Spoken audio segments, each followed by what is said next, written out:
correspondent, you helped Georgia and Moldova to fill the questionnaires. So in the end of the month, European Commission should publish the assessment of these answers. So regarding to the different media outlets, Georgia will have the best assessment compared to Ukraine and Moldova. So in such case, how do you think this assessment will help Georgia to receive candidate status? What's your position? Well, of course, we cannot prejudge the result of the assessment by the European Commission, which will be presented this spring. We do hope that the Georgian authorities have taken very seriously the task of fulfilling the necessary reforms, taking the necessary measures in order to respond to the benchmarks which were indicated in the 17th of June 2022 opinion of the Commission. And I hope that this assessment will be helpful, will be a sort of roadmap for further reforms, as it will be probably the case also for the other countries which are being assessed, like Ukraine and the Republic of Moldova.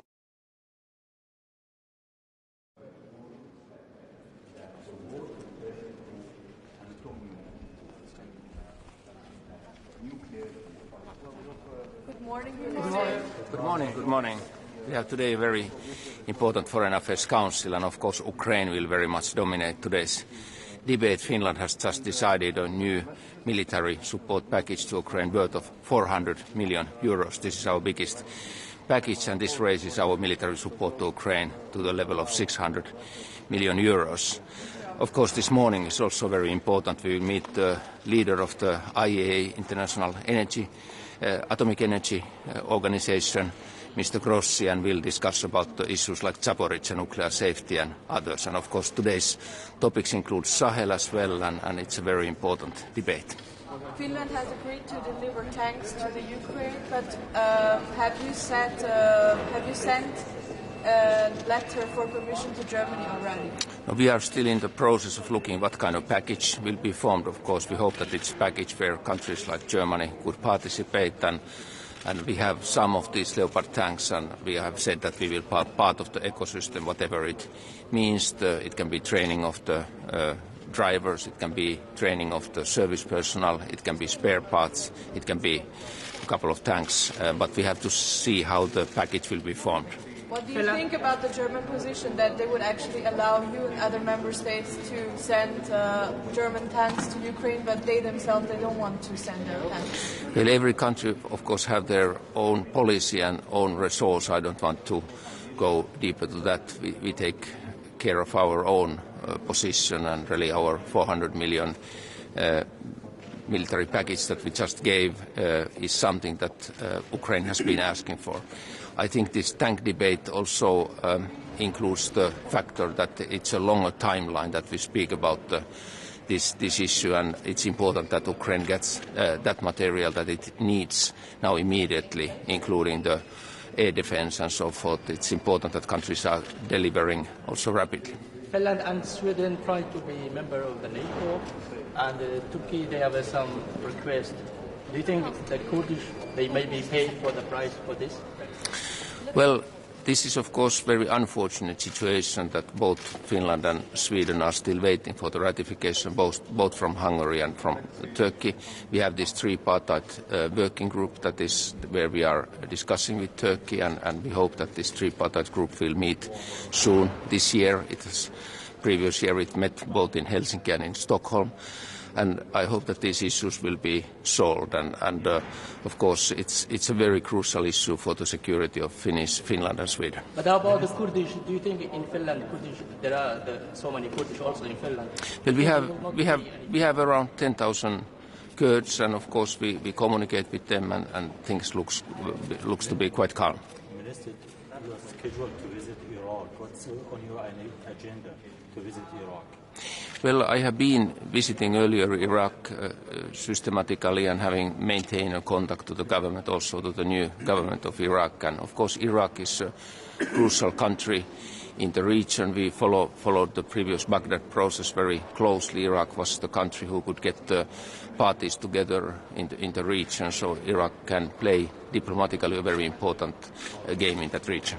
There are several On Iran, please, can you tell us what it would achieve if the Revolutionary Guard is put on the terror list? Well, we are very concerned, of course, of the human rights situation in Iran, and we have reacted to each and every death sentence, death penalty, very strongly. We have a strong civil society movement also in Finland who is paying attention to this, and particularly the role of the women in Iran, the very unfortunate violence that is used against the young protesters, the women protesters and so forth. And this is what we have been communicating regularly to Iran. And in addition to this human rights situation, we are concerned about Iran's delivery of weapons to Russia, to support Russia against Ukraine. And of course, we would like Iran to join as soon as possible to the commitments of the JCPOA. So these are our messages to Iran.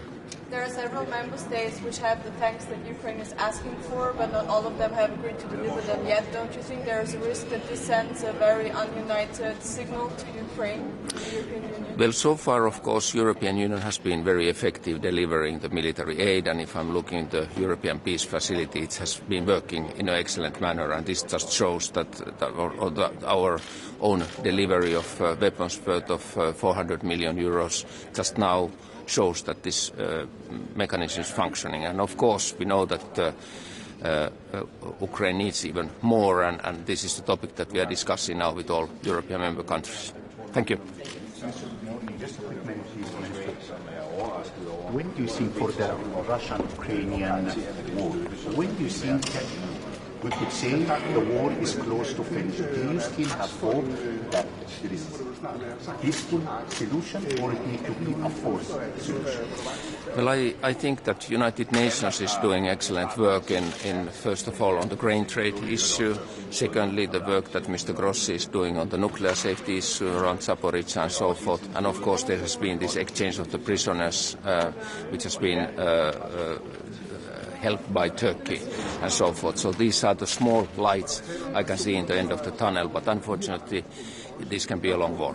Giving a Leopard tank from Germany, don't you think that could change the situation or could turn it even to an atomic war? I think it's important that we give the resources to Ukraine to defend themselves, and I think they are acting according to the UN Charter, Article 51. They have been attacked.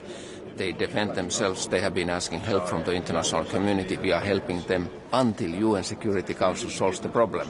And the problem is actually the UN Security Council because Russia is using veto there.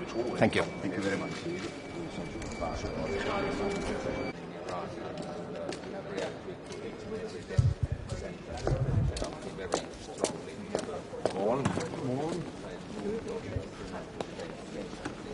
Minister Lars Løkke Rasmussen, et hovedtema på mødet i dag bliver Ukraine, krigen i Rusland. Og det sker på baggrund af en situation, hvor man stadigvæk diskuterer i Europa, skal der sendes kampvogne afsted, og hvor tyskerne stiller sig på bagbenene. Hvad er det for en diskussion, I skal have? Hvordan er stemningen, når I skal ind i sådan en lokale med den uenighed?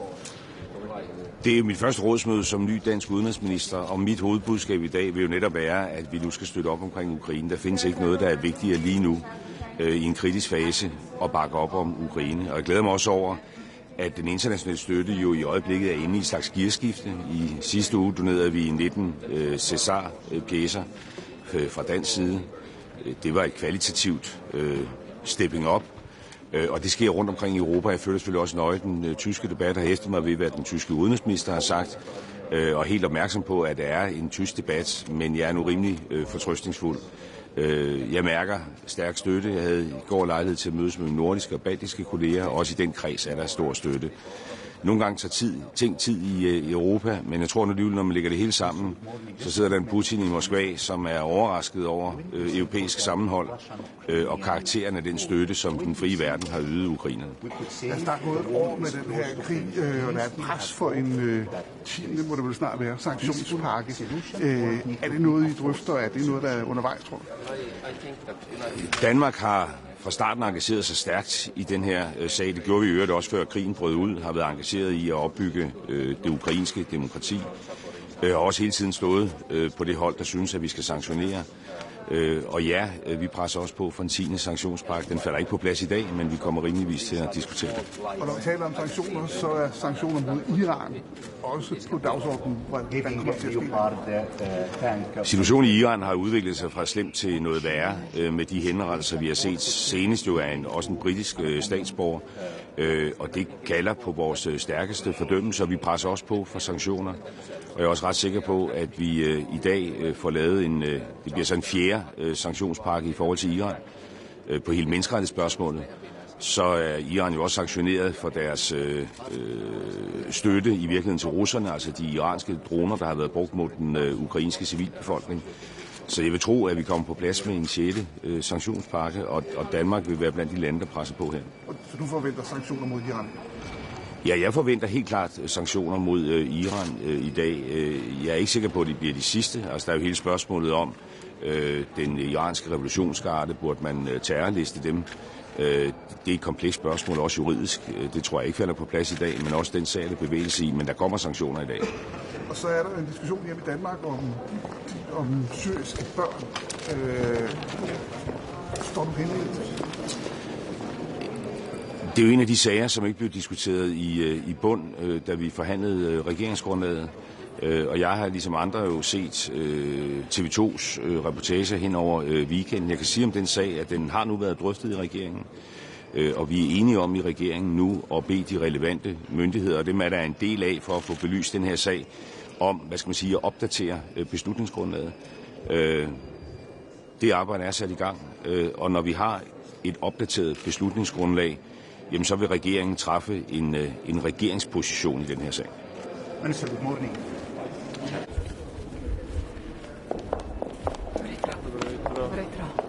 Carmelja po slovensko, ne? Ja, dobro jutro. Ja, danes na zasedanju zunanjih ministrov bom predvsem izkoristila priložnost za poročilo po obisku Črne Gore, kjer sva že decembra s kolegom Schallenbergom in je še januarja govorila z vrhom države, predvsem kako čim prej zaključiti imenovanje sodnikov za ustavno sodišče. Gre namreč za hudo institucionalno in politično krizo v državi. Postopki so stekli, kar je bilo spodbudno, in zdaj seveda čakamo do začetka februarja, da bi država res zaključila uspešno. Od tega je odvisen tudi rezultat oziroma legitimnost predsedniških volitev, napovedane so za marca, in pa najverjetneje tudi predčasnih parlamentarnih volitev. Torej Črna Gora, ki je v fokusu, bo danes tudi na dnevnem redu. Bom pa izkoristila tudi priložnost za kratko poročilo z obiska v Sarajevu in pa na Kosovu. Danes bomo sicer govorili veliko o Ukrajini, tudi Palestini. Še predtem bom imela tudi pogovora z gospodom Lajčakom in Varheljem, pa tudi ob robu zasedanja z italijanskim zunanjim ministrom Tajanijem. S Tajanijem predvsem ob novi situaciji, ob vstopu Hrvaške v šengensko območje, bova pogledala, kakšne so zdaj razmere na naših notranjih mejah, in po potrebi govorila tudi o kakšnem okrepljenem policijskem sodelovanju, če bo seveda za to interes vseh strani. Kar zadeva Ukrajino, seveda nam bo poročal minister Kuleba, kot vedno. Odločali bomo o novem paketu 500 milijonov evrov pomoči, European Facility, podpora in pa seveda še dodatnih 45 milijonov za urjenje, pa seveda vedno tista obsodba glede razmer v Ukrajini. Prvič imamo tudi neformalno ob kosilu srečanje z zunanjim ministrom in pa premierjem Palestine.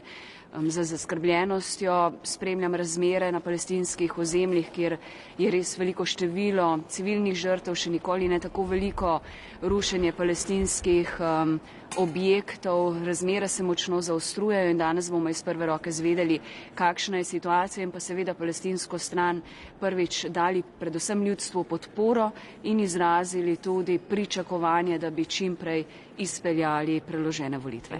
Mogoče najprej Črna Gora, kakšno bo to poročilo? Je bil zadosten napredek, da ne bo treba nekih ukrepov proti Črni Gori? Kakšno bo to vaše? No, zdaj smo seveda v pričakovanju, ali bo Črna Gora uspela izpeljati to imenovanje manjkajočih sodnikov. Ustavno sodišče ta hip ne deluje. V začetku februarja upam, to je 6. poskus, če bi ta 6. poskus spodletel, je seveda velika nevarnost, da Črna Gora resno skrene s svoje evropske poti. Na to jo opozarjamo zaradi globoke politične krize, namreč brez ustavnega sodišča je težko si zamisliti primerne, pravične, poštene predsedniške in parlamentarne volitve, zato je ta poskus zdaj res ključen za napredek Črne Gore tudi na poti v Evropsko unijo. Med prvim obiskom ste imeli celo možnost ustavitve pogajanj, kakšna je zdaj, kaj manj, mislim... Tudi večkrat smo se pogovarjali, kako resna je ta možnost, zdaj obstaja seveda resna nevarnost, da bi lahko zaustavili tudi pristopna pogajanja, kar je seveda nekaj, česar si nihče ne želi. Tudi jaz ne Evropska unija, zato toliko res pomagamo državi, da bi izpeljala te nujne korake. In English, could you tell us something about today's meeting? What are you expecting? Just one question more, please, yeah. Torej, če ne bo tega imenovanja, potem bo EU razmislila o zaustavitvi pristopnih pogajanj? V tem trenutku ne želim govoriti o tem, ker je pričakovanje usmerjeno in postopki so stekli, imamo res veliko kandidatov, potekajo zaslišanja kandidatov za sodnike, presenetljivo, bistveno več jih je v tem krogu kot kadarkoli prej. To kaže na zavedanje v Črni Gori, da je treba ta korak izpolniti. Tako da zaenkrat ne govorimo o scenariju B, ker je pričakovanje, da Črna Gora res ta korak izpolni, tudi zato, ker so razpisane marca predsedniške volitve. Mogoče še tukaj pričakujete od srečanj z gospodom Malajčakom in Varheljem? Z obema se bom predvsem pogovarjala o razmerah na Zahodnem Balkanu. Vsi iščemo poti, kako na eni strani pomagati Črni Gori, kakšne so razmere v Bosni in Hercegovini. Mislim, da oba sogovornika zanima predvsem, kako ocenjujem stanje v regiji. Po mojem obisku v Bosni in Hercegovini Slovenija res aktivno sodeluje ne samo zdaj s statusom kandidatke, ampak tudi kako državi na tej poti, ki je pred njo, da začne pristopna pogajanja, pomagati z neko strokovno pomočjo pri pripravi na ta korak. Tako da tudi glede Kosova in Srbije se bomo zagotovo pogovarjali, glede na to, da se tudi tam razmere ne bi rekla zaostrujejo, trenutno so mirne, pa vendarle aprila bi morali na severu Kosova izpeljati volitve in seveda pogoji za to danes verjetno še niso vzpostavljeni in prisotnost naša v regiji in naše sodelovanje sta izjemno pomembna. Še zadnje vprašanje glede srečanja z gospodom Tajanjem. Zakaj se tukaj zavzema Slovenija? Omenili ste vstop Hrvaške v Schengen, kakšne so zdaj sploh razmere v bistvu, kaj se je s tem spremenilo in pa kaj pričakuje od sodelovanja oziroma v okviru sodelovanja z Italijo. Zdaj za Slovenijo je ključno seveda, da imamo čim boljši pretok na naših mejah, kar pomeni, da imamo zdaj varno zunanjo mejo Schengena, na drugi strani kratke čakalne vrste in da lahko tu naši organi, naše policije po potrebi ob večjem prihodu beguncev ali iskalcev, prosilcev azila seveda sodelujejo dobro. In v sodelovanju z Ministrstvom za notranje zadeve smo v stiku, z ministrom Tajanjem pripravljava tudi njegov uradni obisk v Sloveniji, predvidoma marca, in bova imela zagotovo danes priložnost predvsem na kratko pogledati, kaj se dogaja na mejah, ali so zadeve ustrezno varovane in če potrebujemo mogoče dodatno policijsko okrepljeno sodelovanje, bo Slovenija seveda to tudi ponudila. Hvala. Okay, sorry.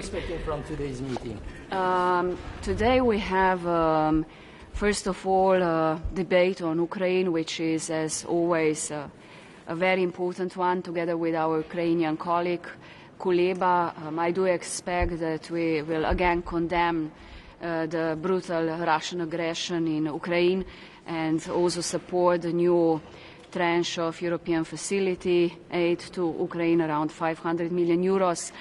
I think it's very important to really help Ukraine as long as it is needed, and my country, Slovenia, is continuously doing so, especially when it comes to material humanitarian aid. We are present in Ukraine. We will also have an informal discussion with the Palestinian Prime Minister, Foreign Minister. The situation is very worrying. We see a lot of civilian deaths, tensions in Palestinian territories, and we will certainly express our support to Palestinian people and encourage them to conduct the elections when possible. And also about Iran, you have a discussion. For me, as I'm coming from the region of the Western Balkans, it's very important that I will address the situation in Montenegro, where I was recently with my Austrian colleague, because the country is in a political and institutional crisis, and I was there together with my Austrian colleague and the mandate of Josep Borrell. So we are trying to support country to really establish functional constitutional court, and there are elections coming, and put country back on the EU track, and also goes for the whole region of the Western Balkan. The discussion for us will be very important after Bosnia and Herzegovina got a status. With the support of Slovenia, we are trying to help the country with all the necessary reforms. The situation in Iran? Situation in Iran is absolutely something we have to carefully monitor. I am very worried about what is happening with the peaceful protesters, with the death penalty, with people in the prison, and something that we really have to address with all seriousness, and I strongly condemn the situation when it comes to peaceful protesters, when it comes to women's rights. So I do hope that, and I do expect that we will do that with one strong voice. Minister, do you have any explanation for the German reluctance when it comes to the delivery of Western main battle tanks to Ukraine? Do you understand this reluctance? You know, I can just say that this is the question between Germany and the states that are holding these vehicles. Slovenia doesn't have them, but we are supporting every effort to stop the Russian aggression in Ukraine, and we are doing that according to what we can, mostly with material humanitarian aid as a country, and also in the past with military aid. But it's the question for Germany and the countries that are having those vehicles. Thank you. Hvala.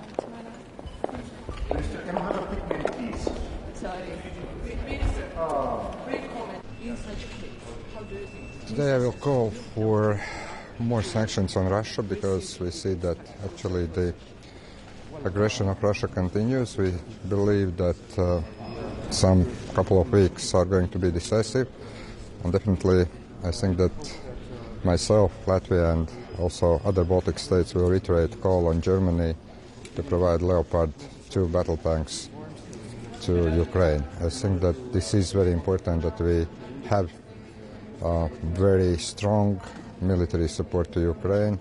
It is important that we do whatever it takes to provide necessary means. And of course we will continue talking about need to confiscate Russian state assets and to deliver those to Ukraine for reconstruction, and also macro-financial things. So quite a busy day. Minister, how do you explain yourself German reluctance when it comes to the delivery of main Western battle tanks? And do you see any valid argument not to deliver these tanks to Ukraine? Frankly, I do believe that Germany is one of the leading nations. Being big provides also a lot of responsibility, but I think that at this point there are no good arguments saying why battle tanks, why air defense systems cannot be provided. My own country just decided on providing more Stinger anti-aircraft missiles. We are going to double Ukrainian soldiers' training. We're also looking in other opportunities, as we do actually throughout this year. So I do believe that at this point the argument of escalation doesn't work, because Russia continues escalating. And as we wrote on Saturday, all three Baltic foreign ministers. I think that in order to restore peace in Europe, actually now we need to provide whatever it takes, whatever means possible to Ukraine, including also battle tanks. Mr. Linkovic, good morning. How are you? I want to ask you about the Georgia, Ukraine, and Moldova. They are waiting the assessment report from European Commission. Some media outlets are writing that Georgia will have the best assessment compared to Ukraine and Moldova. In such case, do you think this will be one step forward to receive candidate status? How do you think? Media. I love all the reporting the media does, but I actually want to see the report, and then we are going to see what is in the report, how Georgia, how Moldova, how Ukraine are evaluated, and then we are going to make informed, advised decision. But I'm not going to speculate what's going to be there and what kind of decisions could be taken based on that report. What's your position? Your country is one of the biggest supporters for Georgia. Do you think that country should receive candidate status? Well, there are many things that country must do. And from that point of view, as soon as that criteria is being fulfilled, of course everyone should also get next step, next decision, including candidate status. But let's face it, first of all, I want to see the report, I want to see the assessment, and then we can decide collectively as the Council how we are proceeding. Thank you so much. Mr. Mayor, I have a question. Former ex-Prime Minister of the Czech Republic, Andrej Babiš, and now the presidential candidate, yesterday said in a TV debate that in case of attack against NATO allies, namely Poland and the Baltics, he would not support sending troops to help. Could you please comment on this? Well, first of all, I'm a politician myself. I know what political campaigns are, what kind of statements hopefuls are making. But I just want to remind that it was the government led by Prime Minister Babiš who decided on support to the Baltic states and to Poland. Actually, we had the Czech troops in Latvia at some point. The Czech Air Force was patrolling Baltic airspace. So from that point of view, I do believe that the Czech Republic, if Article 5 is going to be activated, the Czech Republic will fulfill all the obligations and duties. And as far as I know, this is not only the President who decides, that's the government and the Parliament that decides. But of course, it is a bit worrisome that such kind of things as a NATO 5 article, especially taking into account our joint history, the Czech Republic, Slovakia, or then Czechoslovakia was invaded by the Soviets in 1968. We lost our independence temporarily in 1940. I think that for any politician, such kind of comments, even based on internal political considerations, are going a bit too far. It's not very responsible. Thank you very much. Russian-Ukrainian war. When do you think we could say the war is close to finish? Do you still have hope that there is a peaceful solution, or it needs to be a forced solution? Well, I think that United Nations is doing excellent work in first of all on the grain trade issue, secondly the work that Mr. Grossi is doing on the nuclear safety issue around Zaporizhzhia and so forth, and of course there has been this exchange of the prisoners which has been helped by Turkey and so forth. So these are the small lights I can see in the end of the tunnel, but unfortunately this can be a long war.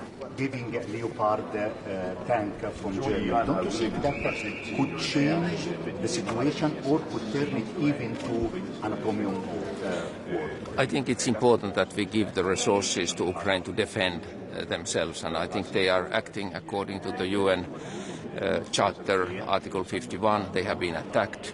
They defend themselves. They have been asking help from the international community. We are helping them until UN Security Council solves the problem. And the problem is actually the UN Security Council because Russia is using veto there. Thank you. Thank you very much. About Georgia, Ukraine, and Moldova, these three countries are waiting for the assessment from the European Commission in the end of the month. It will be the assessment of the answer of questionnaires. Regarding some media outlets, Georgia will have the best assessment compared to Ukraine and Moldova, but country has no candidate status. How do you think this assessment and report will help countries to receive candidate status? How do you think, and what's your country's position? And first of all, we are very delighted at the progress of Ukraine and Moldova and want those talks to advance and so forth.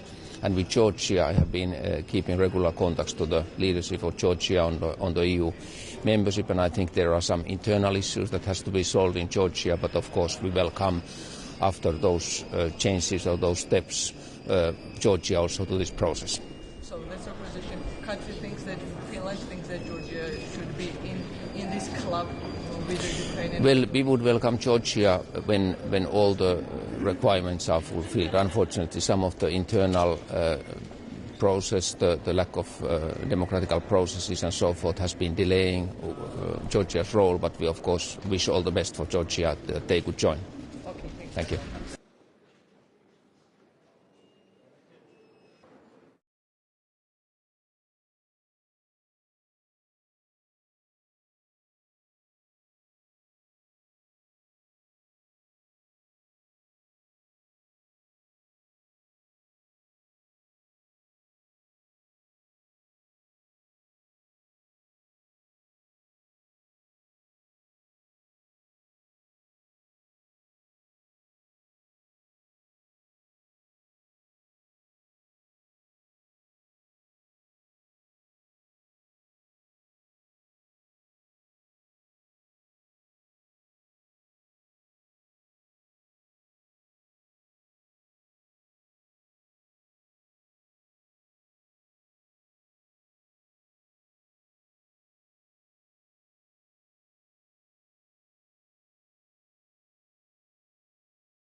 Morgen.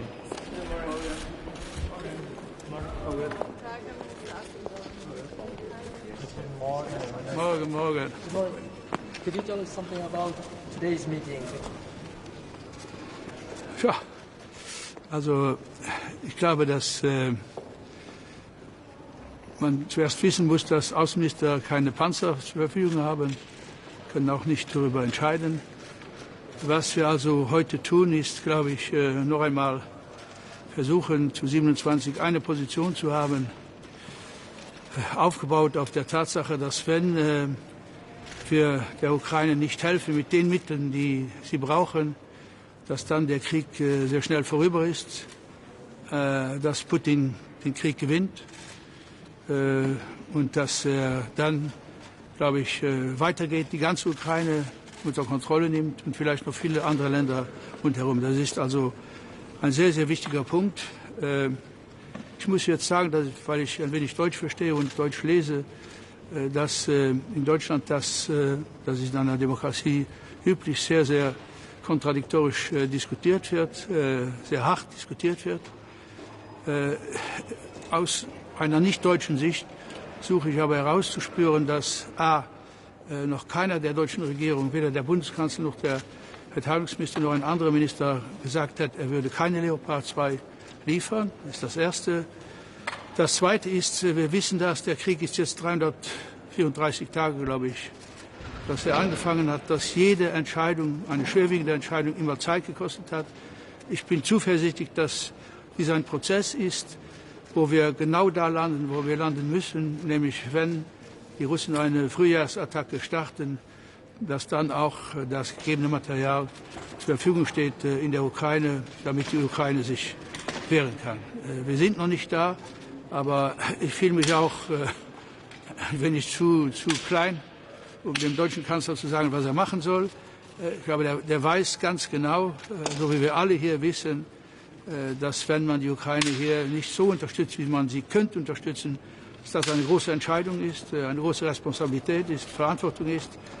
Andererseits ist es natürlich auch eine große Verantwortung, diesen Schritt zu tun. Da gibt es einen, der hat eine große Verantwortung darüber, und das müssen wir versuchen, zusammen hinzubekommen, als Alliierte in der Europäischen Union, aber auch darüber hinaus.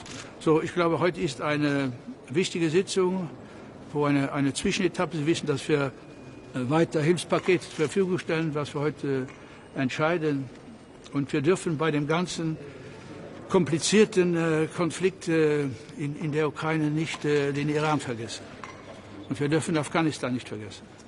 Und ich glaube, im Iran sind wir ja auch jetzt bereit, Entscheidungen zu treffen. Es ist das 4. Paket, das auf die Tagesordnung kommt. Wir stehen vor 2 Optionen, wo wir noch nicht uns juristisch und politisch einig sind. Aber das eine ist, diese Revolutionsgarden als Vereinigung, wenn ich so sagen darf, auf die Liste zu stellen. Dafür brauchen wir aber juristisch gesehen eine Entscheidung aus einem europäischen Land, das wir jetzt nicht haben noch, damit das hieb- und stichfest ist. Und das Zweite ist eben, die Revolutionsgarden zu sanktionieren, sie auf die Liste zu setzen. Das ist der Prozess, der im Begriff ist, mit natürlich allen Konsequenzen, die das begreift. Aber ich glaube, wir sind im Iran an einem Punkt angekommen, wo jede durchgreifende, schwerwiegende Sanktion gerechtfertigt ist, wie der Iran mit seinen Menschen umgeht. So. Ja, Sie wollen kurz eine Frage zu den Panzern nochmal. Ja. Ist das recht richtig, dass Sie schon eher als befürworten würden, wenn man jetzt sich schnell für die Lieferung von Leopard-Panzern in die Ukraine entscheidet? Ja, also es ist ja so, dass wir eine Flotte brauchen von 300 Panzern. Es geht ja nicht, dass man 20 Panzer aus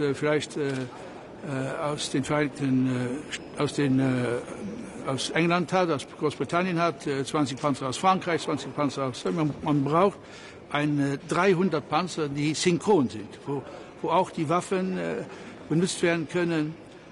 Und da sind wir, wenn wir die Realität schauen, sind wir natürlich auf einem Faktum, dass nur Leopard-Panzer so präsent sind in Europa zum Zeitpunkt.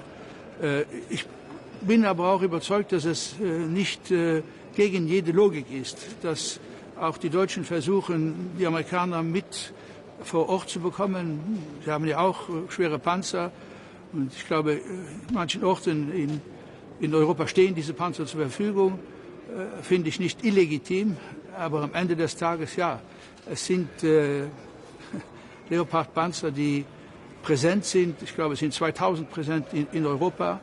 Und dass man, wenn die Offensive kommt, bereit sein muss, die dann auch einzusetzen. Could you say the Iran bit in English, please? No. No, it's good. Designating it as a terrorist organization. Are you going to discuss? No, I think we have 2 points. Revolutionary Guards on the list with all the consequences. But here we need a decision of one of our countries that they are terrorists. You see, in one of the 27 countries we need a decision that they committed terrorist acts in one of the European countries. Because this is the judicial point of view, and then on the other side we have the political. Here I think we have to be correct, and we don't have to go away when immediately after the European Court of Justice will say, no, this is not possible to do. And then on the second possibility is to put them on the sanction list. And here we are in discussion. You know that we have a 4th package today, where more than 50 peoples are on the list, Revolutionary Guards, but also others, and also a certain number of entities, of companies and so on. Okay. Thank you very much. I know that Ukraine will be the top priority for the European Union, also for you. So, but over the past several months, there are so many large activity in Iraq and Khorasan region. So, are you worried about that? Yes, we are not only worried about what is happening in Iraq, many other places in the world. I think today we will speak also about Venezuela, we will speak about Ethiopia. Iraq is not directly on the list, but I can really understand you. So we have a lot of fires in the world that we have to consider. But the focus is, I think, on 2 very difficult points. One is Ukraine and the other is Iran. Okay? Thank you very much. Good morning. Good morning. How are you? I have to go very quickly. One thing. Can you go a little bit backward? En français, En français, oui. Mais a little bit derrière, s'il vous plaît. A little bit derrière. Voilà, comme ça, voilà. Monsieur le ministre, plus ou moins, avec toutes les sanctions contre les Russes, la guerre elle est toujours là. Comment et quand on peut arrêter cette guerre? Oui. Donc, je ne pense pas qu'on arrête la guerre en ne pas offrant des armes spécifiques pour se défendre aux Ukrainiens. Si on arrête à mettre à disposition de l'Ukraine des armes, la guerre sera finie. Mais sous quelles conditions? Conditions horribles. C'est la Russie qui va gagner, et puis elle ne va pas s'arrêter, elle va continuer. Et c'est pour ça qu'il n'y a qu'une solution, qu'une ligne depuis le début de cette guerre, qu'on doit aider l'Ukraine à se défendre contre la Russie. La guerre se terminera quand, à mon avis, la Russie va voir qu'elle ne peut pas gagner cette guerre.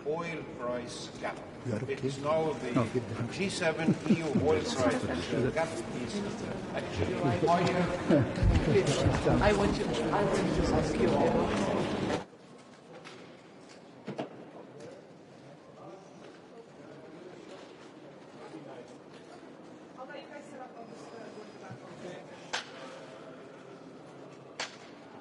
I have to go very quickly.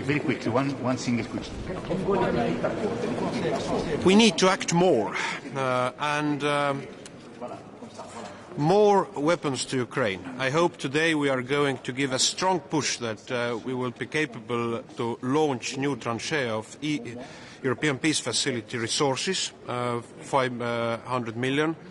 Estonia is going to contribute 1% of our GDP to military aid to Ukraine, and we call all our nations to do the same. It will make difference. Secondly, we have to continue pushing Russian economy.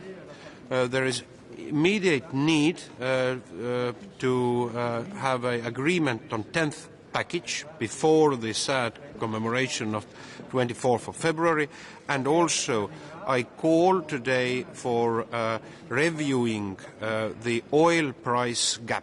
It is now the G7 EU oil price gap is actually higher than it is a Russian crude oil price in the market now. And also the European Union needs to give a strong, a vocal support to President Zelensky's 10-point peace plan. Me vajame rohkem relvi Ukraina abistamiseks, selleks on vaja eraldada Euroopa riikidel rohkem vahendeid, anda tanke, anda kaugulatuslikke rakette, on vaja saavutada selged uued sanktsioonid Venemaale ja on vaja Euroopa Liidul seista ühemõtteliselt ja selgelt president Zelensky 10-punktilise rahuplaani eest. Minister, what is your message to your colleague Mrs. Baerbock from Germany, who said yesterday that she's willing to grant the export to countries such as Poland when there will be a request to deliver them to Ukraine? Well, I think the intent of Poland is steadfast to deliver, and I welcome my colleague's approach. We are going today to discuss it also, and let me be clear that Germany is an engine of Europe, the biggest partner in the European Union, and it creates also a particular responsibility. And I hope that there will be not a certain ambivalency, a purgatorium on that decision which is on the air, but we will have to act immediately. It's the same case we remember from the last spring and summer fall around whether to give Western artillery to Ukraine. You remember it. Also the hesitance might turn to whatever escalative developments in the war and so on. It interfered. So the Russians will continue to verbally terrorize and frighten, making an attempt to frighten us. Whatever by conventional military aid means we are doing, it will continue, but we need to do what is our obligation in the context of genocidal war. Are you frustrated at what Germany's approach has been so far? Are they taking too long? Well, surely I'm frustrated that if we would deliver before the last year, 24th of February, half of the arms we have given during the year, I think this is might done a great significance. So, but this is a past. Now we have to act and act immediately. And this is not just a German case, this is also about long-range missiles, this is about additional air defense systems and many other elements with what needs to be done immediately, because Russians are preparing for the large-scale counter-offensive. And we need to give to Ukrainian people a shield, but also a sword to liberate the territory. Minister, what do you think about the approach of Germany that they grant other member states the export of tanks to Ukraine, but they themselves are very reluctant to themselves export their Leopard tanks? I will encourage them to do to give a certain to pass a political decision, and the Estonian pledge is 1% of GDP, and to do it. We remember. I welcome the decision on Marders. But I remember the debates on Marders and whether by logistical means these could be delivered from the last, I think, June. So we need to act. And so this approach that we are giving to Ukraine as much as weapons as needed, that they will not lose the war, is irrelevant. We need to invest to the Ukrainian victory. That should be our political intent. Minister, Germany has suggested a hybrid tribunal to hold Russia accountable for the crime of aggression. Do you agree with this approach, although it won't hold Putin accountable? I welcome that Germany joins also as particular core network on accountability where the like-minded countries are, as also the France, and I think that the tribunal is a must to create, to take Putin and the top military political leadership of Russia into account, to create accountability. And I think the international treaty on creating that tribunal, that it will be international intention, I would prefer that solution, but I think all the options are legitimate to keep on the table. Thank you. Well, there's only one Moldova and Georgia. In the end of month, European Commission should publish the assessment of these three countries. Some media outlets are writing that Georgia will have the best assessment compared to Ukraine and Moldova. The country has no candidate status. So, what's your position of your country? What thinks Estonia? Should this report help country to receive candidate status? Yes, surely. All these decisions should be made on the objective criteria based, and Estonia has and will be a devoted supporter of all these countries you referred accession to European Union when they fulfill the criteria, and I very much would like to see that we are making a political achievement during the course of this year. So, do you think that country should, this decision should be based on clear criteria? Because assessment is important for EU, and when you are discussing for future members of EU, they should be on the level of some important international law. Yeah? So if Georgia is good enough for this criteria, they should be guaranteed candidate status. How do you think? Yes, if Georgia fulfills the criteria, including also the Copenhagen criteria on political and democracy level criteria, then I think there is no any kind of excuses to make steps further by the side of European Union. Thank you. Minister, I have a question. The Czech presidential candidate and former Prime Minister Andrej Babiš yesterday said in a TV debate that in case of an attack against NATO allies, namely Poland and the Baltics, he would not support sending Czech troops to help them, and he would, in effect, breach the Article 5. Would you please comment on this? I think it's, in the current situation, the worst example of, letting domestic political situation where there are before the presidential elections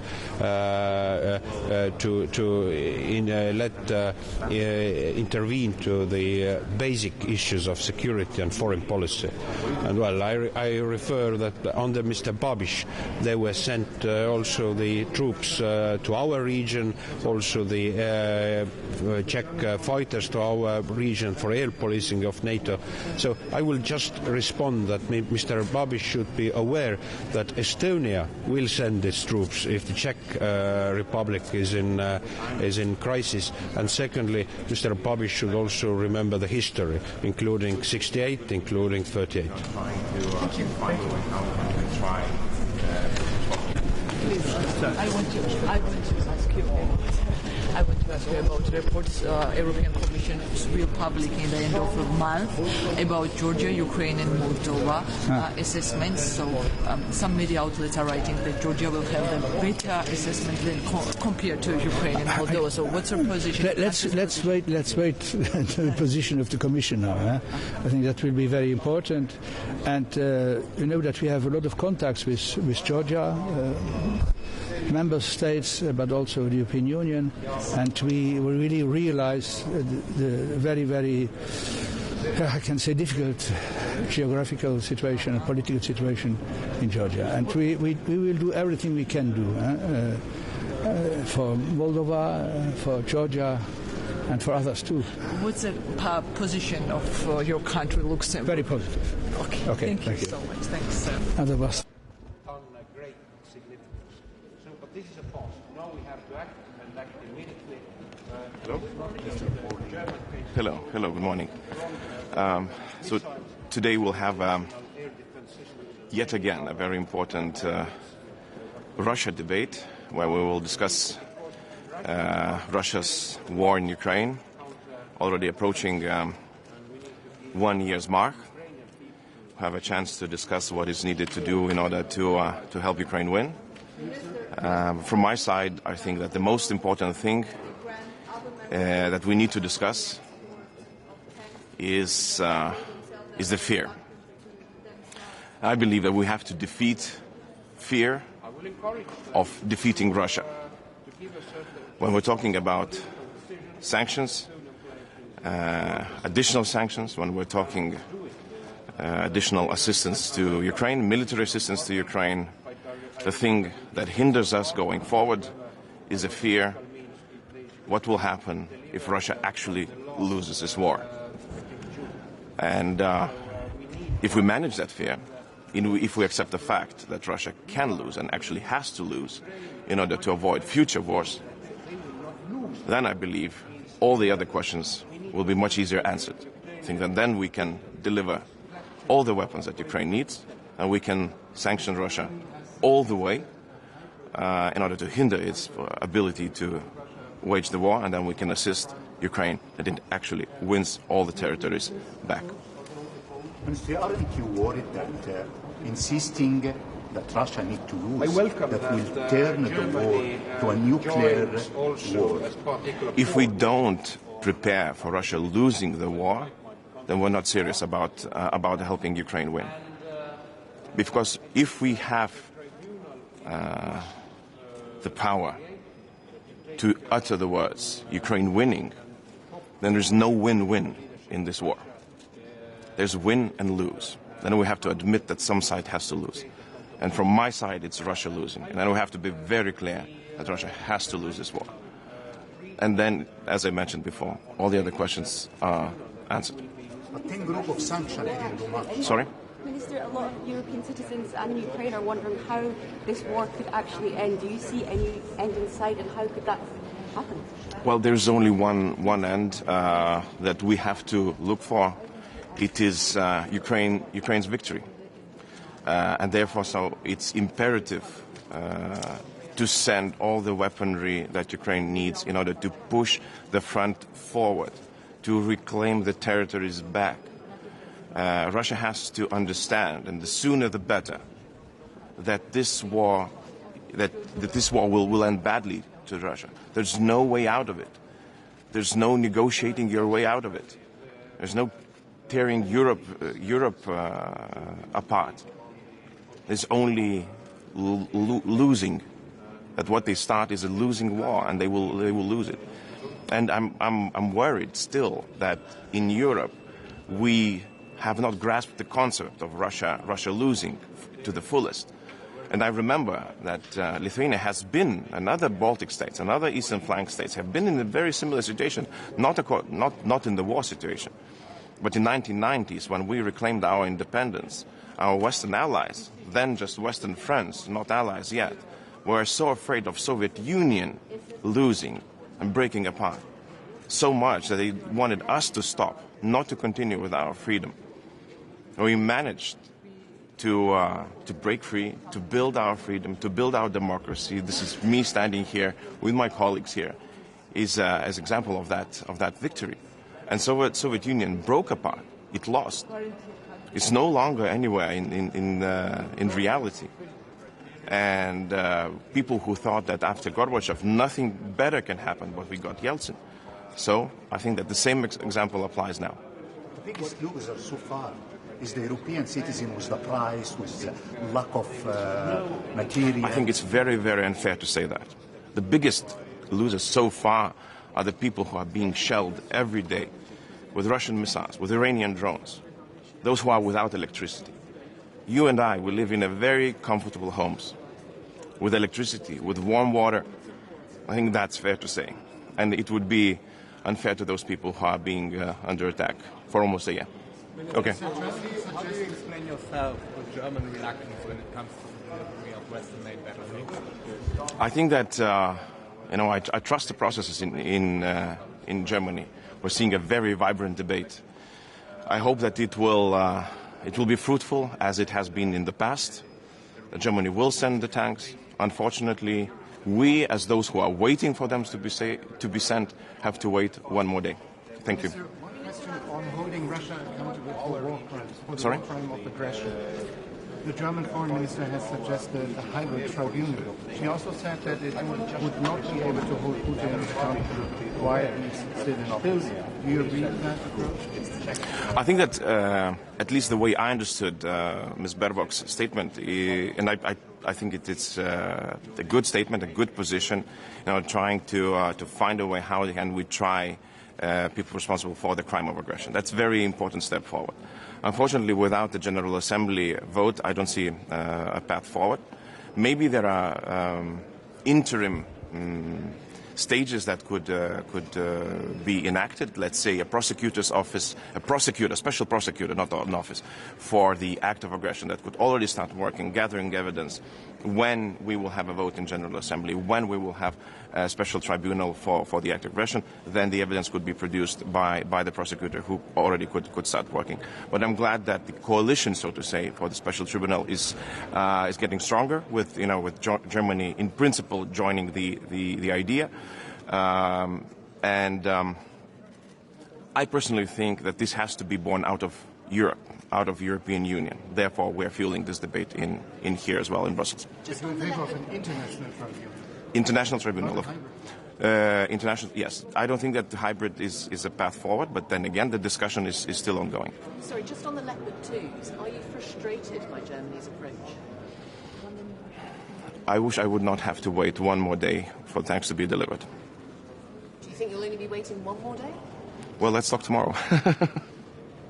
Thank you. We have a question from Czech Prime Minister Andrej Babiš has said in a TV debate yesterday that yes. If Baltics or Poland are attacked by Russia, he, as President of the Czech Republic, would not send troops in help for the attacked countries. So, in a way, breaching Article number 5 of the Washington Treaty. What do you have to say to that? What would be your comment on it? Well, I would comment only one thing to the Czech people, to our very, very good friends in Czechia, that if ever Czech freedom, sovereignty or territorial integrity would be challenged by an outside force, Lithuanians would stand shoulder to shoulder with Czech people. Thank you. The European Commission will publish at the end of the month. It will be assessment Georgia, Ukraine, and Moldova, how they did their job about questionnaire. And some outlets are writing that Georgia will have the better assessment compared to Ukraine and Moldova. So, do you think this report will help the country to move forward and get candidate status? We're always saying that the path towards European Union is an objective one. That means that there have to be objective steps taken, reforms implemented, so that the country move ahead. If that is the assessment, I think that would definitely help Georgia go ahead. Your country is one of the biggest supporters of the country. So what's your personal and country's position? Should Georgia get candidate status? Because we are in the same club with Ukraine, Moldova. We are three association countries. They have status. We know. I can tell you, Lithuanian position. It is that we are very keen on seeing how the country aligns itself with the foreign policy of the European Union. And in some cases, Georgia has not done everything as we know. I would like that to be solved before we make the final decision. Okay, thank you. Ministrė, porą dar sakinių lietuviškai. Galima apie sankcijas. Visų pirma, žinom, kad Lietuva, Latvija, Estija, Lenkija yra labai pasiūlo netgi konkrečius sąrašus, kągi galima traukti naujų sankcijų paketus. Tai gal galite atskleisti, ką siūlote 10 sankcijų paketą aptarti, kurį įtraukti, kurį šiandien aptarsime. Paprastai neskleidžiam, tol kol dėrybos nėra pasibaigusios, arba šiuo metu jos netgi yra, tiesą sakant, tik tai dar prasidėjusios. Vakar naktį vyko aptarimai pateiktų sankcijų, bet galiu tik tai pasakyti, kad tarp jų yra vėlgi pavardės asmenų, yra kai kurios sektorinės sankcijos. Tai nebereikia, sakyčiau, tikėtis labai didelių žingsnių. Dėl to, kad matom, kad procesas vis sudėtingėja, bet nepaisant to, nuolat tą kartelę šiek tiek stumiam pirmyn. Man asmeniškai yra svarbu, kad būtų grįžta prie diskusijos, kuri jau buvo ir anksčiau, tai dėl Rosatomo. Manau, kad tikrai tai yra viena iš, ir kaip ir sektorius, netgi visos atominės energetikos sektorius arba jos pagrindinė įmonė Rosatomas tikrai gali būti sankcionuojami. Ir tikiuosi, kad nevengsim to pokalbio, kuris keli etapai jau yra uždaryti, bet aš tikiuosi, kad mes toliau galime tą patį diskutuoti ir atrasti sutarimą. Sankcijos ir Baltarusijai, tas yra įdomu, norima dabar, kaip suprantu, Briuselyje suvienodinti. Taip, yra siekis suvienodinti sankcijas, Lietuva taip pat palaiko šitą procesą. Manau, kad yra teisinga, dėl to, kad galime išvelgti tam tikras tendencijas, kai sankcijos yra galimai bandoma apeiti, pasinaudojant būtent tam tikromis išimtimis, kurios dar yra taikomos Baltarusijai. Dėl to suvienodinimas sankcijų iš esmės uždarytų kelius per Baltarusiją prekiam pasiekti Rusiją.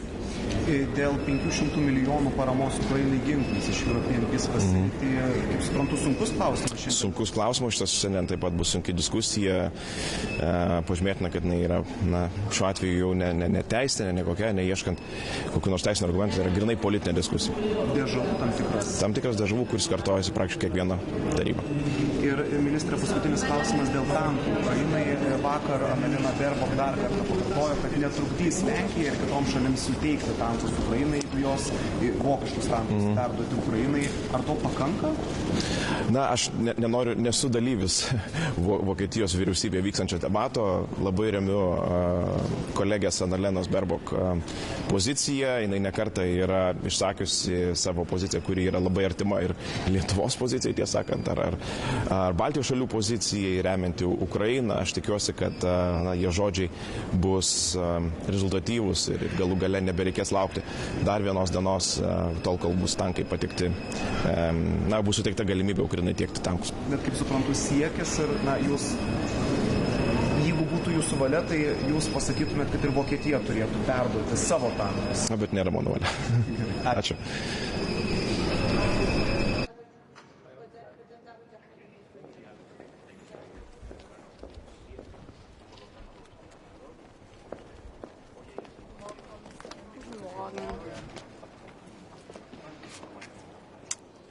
Das unmenschliche Vorgehen Russlands in der Ukraine nimmt kein Ende. Auch 11 Monate, nachdem sich die halbe Welt tagtäglich darum bemüht, dass der russische Präsident diesen brutalen Angriffskrieg beendet, macht Putin keinerlei Anstalten, seine Völkerverbrechen einzustellen. Nichtsdestotrotz ist es zentral für uns als Europäische Union, dass, wenngleich wir uns Tag und Nacht mit dem furchtbaren Leid in der Ukraine beschäftigen und Seit an Seit mit der Ukraine darum kämpfen, dass sie wieder frei und in Frieden leben können, dass wir die Augen nicht vor dem Leid in anderen Regionen der Welt verschließen. Und daher ist es wichtig, dass wir heute bei diesem RFAB uns stark fokussieren, gerade auch auf die Situation in Iran und Afghanistan. Wir erleben in Iran nach wie vor ein brutales Vorgehen des Regimes gegen die eigene Bevölkerung. Das iranische Regime, die Revolutionsgarden terrorisieren ihre eigene Bevölkerung Tag für Tag. Daher ist es wichtig, dass wir heute hier ein 4. Sanktionsregime gegen das iranische Regime und insbesondere auch gegen die Revolutionsgarden auf den Weg bringen.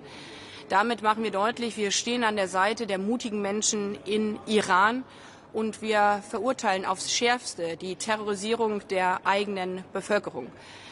Es ist ja bekannt, dass für mich von Anfang an klar war, dass wir mit Blick auf die Sanktionsregime nicht nur Unrecht ansprechen müssen, sondern auch thematisieren müssen, dass das Regime und die Revolutionsgarden ihre eigene Bevölkerung terrorisieren, weswegen ich deutlich gemacht habe, dass auch mit Blick auf die Listung der Revolutionsgarden als Terrororganisation wir die rechtlichen Möglichkeiten erörtern müssen.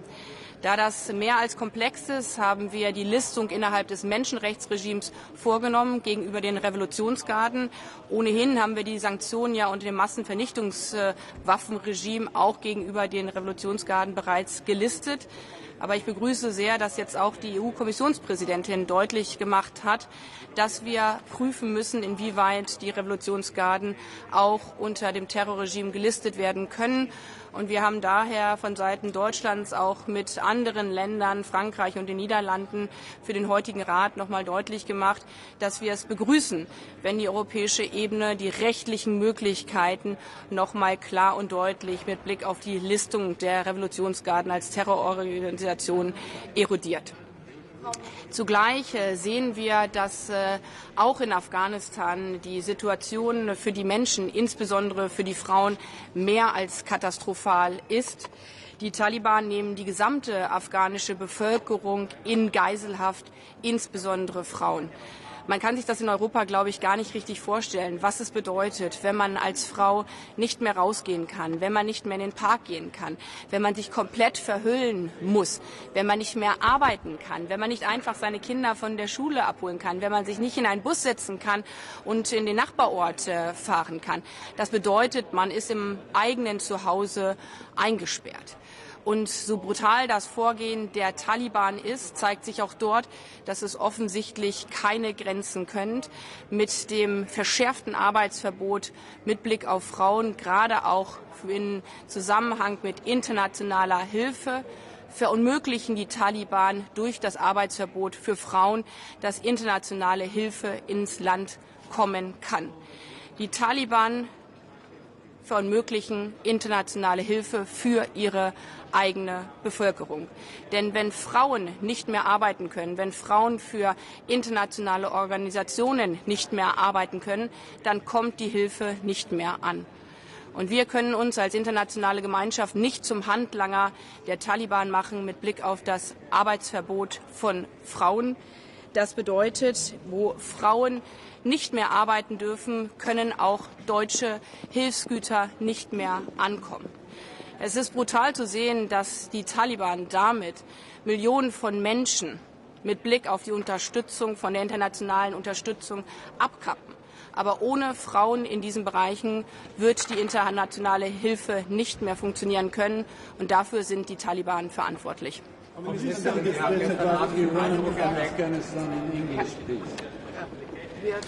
We see a catastrophic situation in Afghanistan, taking away the rights of women to go outside without coverage, taking aside the women to work in different spheres of life, taking away the right of girls to go to school, to go to university, is taking away basic human rights. And the international community cannot support this method. If Taliban is not allowing international actors to work together with women, this means in reality that international support cannot be delivered to the people of Afghanistan. So the Taliban are taking away the possibility of international aid for the people of Afghanistan. So we call on them to keep the access open for women to work, for girls to go to school and to university, because these are fundamental human rights. Frau Ministerin, Sie haben gestern Abend den Eindruck erweckt, dass Deutschland einer Lieferung von Leopard 2 Panzern an die Ukraine zustimmen würden, sollten das andere europäische Staaten beantragen. Haben Sie dort für die Bundesregierung gesprochen? Wäre es wirklich so, dass wenn ein Antrag kommen würde, die Bundesregierung innerhalb kürzester Zeit sagen würde, diese Panzer dürfen an die Ukraine geliefert werden? Jeder, der auf die Ukraine schaut, der sieht, dass in den letzten Tagen die gesamte Karte der Ukraine rot gefärbt war, nämlich mit Blick auf die Warnung von Raketenbeschuss. Das heißt, das ganze Land ist unter Angriff des russischen Regimes, und es verdeutlicht, dass Putin auch 11 Monate nach dem Beginn des brutalen russischen Angriffskriegs von seinem mörderischen Plan, die Ukraine zu vernichten, nicht abgewichen ist. Und deswegen ist es so wichtig, dass wir als internationale Gemeinschaft alles dafür tun, die Ukraine zu verteidigen, damit die Ukraine gewinnt, wieder in Frieden und Freiheit zu leben. Denn wenn sie diesen Krieg verliert, dann gibt es keine Ukraine mehr. Und deswegen ist es so wichtig, dass wir als internationale Partner gemeinsam vorgehen bei der Unterstützung und dem Recht auf Selbstverteidigung der Ukraine. Vielen Dank.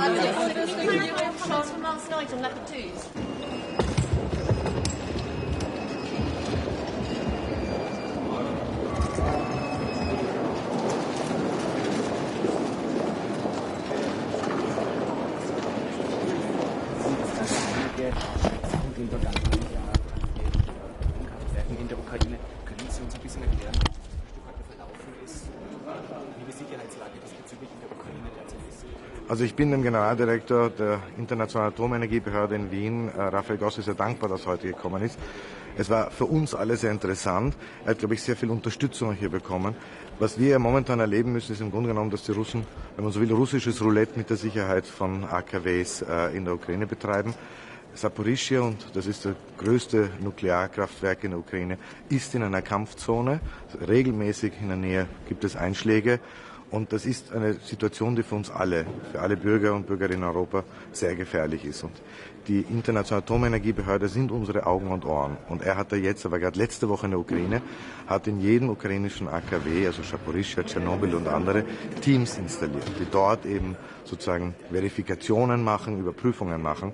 Und ich glaube, das wesentliche Ziel muss sein, dass wir so rasch wie möglich Schutzzonen einrichten, um jedes umstrittene AKW, weil wir müssen damit rechnen, dass es im Frühjahr oder am Ende des Winters wieder zu verstärkten Militäroperationen in der Region kommt. Und da brauchen wir wie ein bisschen Brot eine Schutzzone. Das geht nicht nur um die Sicherheit der Ukraine selber, sondern unser aller Sicherheit. Atomenergiebehörde, es wird heute auch ein Sanktionspaket gegen den Iran beschlossen, ein viertes, bereits ein fünftes wird bereits gefordert, auch dass die Revolutionsgarden, das Recht nicht so einfach ist, auf die Sanktionsliste kommen. Wie stehen Sie zu dieser Diskussion? Sollte es auch weiterhin neue Sanktionen geben und ist damit das Wiener Atomabkommen eigentlich endgültig gescheitert? Also ich unterstütze natürlich die Sanktionen. Es ist jetzt das 4. Mal, dass wir im Rat Sanktionen gegen den Iran erlassen. Ich bedauere das. Ich hatte ja die Hoffnung gehabt, dass wir den Iran über das Wiener Atomabkommen wieder zurück, wenn man so will, an den Tisch führen können, der internationalen Gemeinschaft. Momentan ist aber das Regime in Teheran auf Kollisionskurs mit uns, der internationalen Gemeinschaft, aber auch im Kollisionskurs mit den eigenen Menschen im Land, wo sie hier versuchen, mit aller Brutalität diese zivilgesellschaftliche Bewegung niederzuschlagen. Und es ist daher richtig und notwendig, dass wir von europäischer Seite nicht zuschauen, sondern hier klare Maßnahmen setzen. Sie haben die Revolutionsgarden angesprochen. In Wirklichkeit stehen die Revolutionsgarden ja schon seit 2010 unter einem Sanktionsregime. Hier können wir uns weitere Schritte überlegen. De facto haben wir natürlich die Spitzen der Revolutionsgarden schon auf Sanktionen. Heute werden 37 neue Personen und Entitäten auf die Sanktionsliste der Europäischen Union gestellt. Und diese Maßnahmen werden auch weitersetzen. Wir müssen leider Gottes die Daumenschrauben weiterhin anziehen, solange der Iran indirekt an Kriegsverbrechen teilnimmt, indem er Drohnen und eventuell, heißt es auch, vielleicht Raketen liefert an Russland und solange sie mit derartiger Brutalität gegen die eigenen Menschen vorgehen. Ein Thema, das heute viele beschäftigt, sind potenzielle Panzerlieferungen an die Ukraine, etwas, was sich die Ukraine ja seit langem wünscht. Sie haben sich in der Vergangenheit immer skeptisch gezeigt bezüglich Angriffswaffenlieferungen auch von Drittstaaten an die Ukraine. Hat sich daran etwas geändert? Sollten EU-Länder wie Österreich Leopard 2 Panzer zum Beispiel an die Ukraine? Ich glaube, es ist ein Unterschied. Ich habe mich nie skeptisch gezeigt, sondern immer nur gesagt, wir Österreich als neutrales Land können uns daran nicht beteiligen, blockieren aber nie anderes. Genauso wie bei der Europäischen Friedensfazilität, da verwenden wir für den Teil, wo es um Lieferungen von letalem Kriegsgerät geht, beteiligen uns nicht, sondern verwenden das Instrument der konstruktiven Enthaltung, hindern aber die anderen Staaten nicht voranzugehen. Das ist eine Linie, die wir teilen auch mit anderen neutralen Staaten innerhalb der Europäischen Union. Was jetzt Panzerlieferungen betrifft, wir verfolgen diese Debatte natürlich sehr aufmerksam. Ich glaube, nachdem Österreich selber kein Kriegsmaterial liefert, sind hier Zurufe aus unserer Seite eigentlich überflüssig. Ich glaube, die Staaten, die betroffen sind, werden diese Entscheidung schon treffen. Und es gab aber durchaus interessante Bewegungen, auch jetzt beim Élysée-Treffen, wenn ich so sagen darf, zwischen Deutschland und Frankreich. Es soll eine neue Beobachtermission nach Armenien geschickt werden. Sie sich vorstellen, dass Österreich daran mithalten? Also wir unterstützen das sehr. Wir sind ja auch schon in Georgien und ich glaube, dass es sehr wichtig ist, dass wir hier diese Mission nicht nur politisch unterstützen, sondern auch physisch, dass wir da uns beteiligen. Die Endentscheidung ist noch nicht gefallen, aber ich glaube, es ist sehr wichtig, dass die Europäische Union jetzt einen Fuß sozusagen am Boden hat und dort ein Engagement zeigt. Auch das wieder eine Krise. Da dürfen wir nicht die Krisenlösung Moskau überlassen. Ukraine and Iran will be top priority from today's meeting, but in the Middle East there were so many Daesh activity over the past several months. So they have been attacking the city, the village, the people. So are you concerned about that situation? But which country are you talking about? The Middle East? Iraq and the Iraqi Kurdistan region, this area specifically. Yeah, but in reference to Iran, you mean? No. Oh, okay.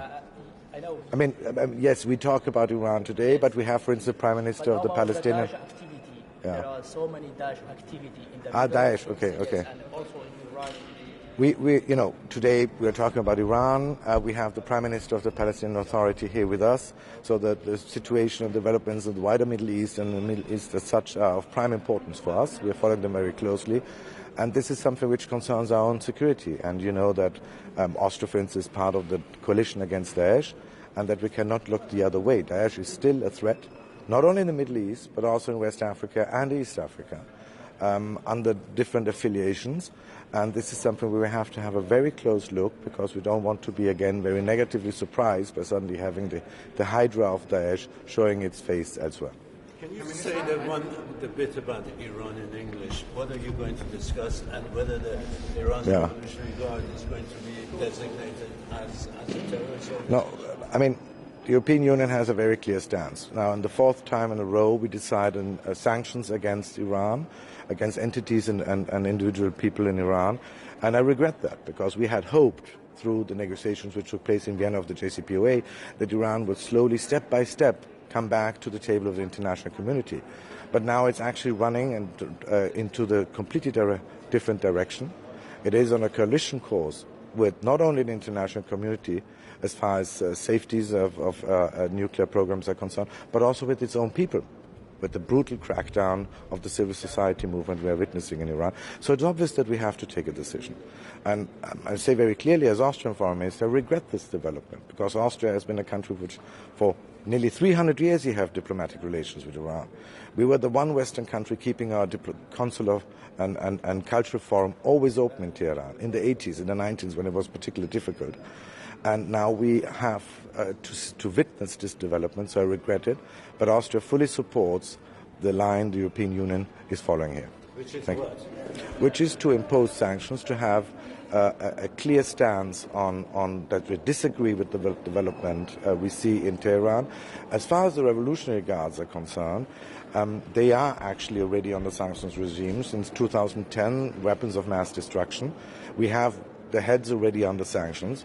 So whether we do the symbolic act of going a step further is something we have to see. On putting them on a terrorist list, there are certain legal implications which have to be fulfilled beforehand, which are not there yet.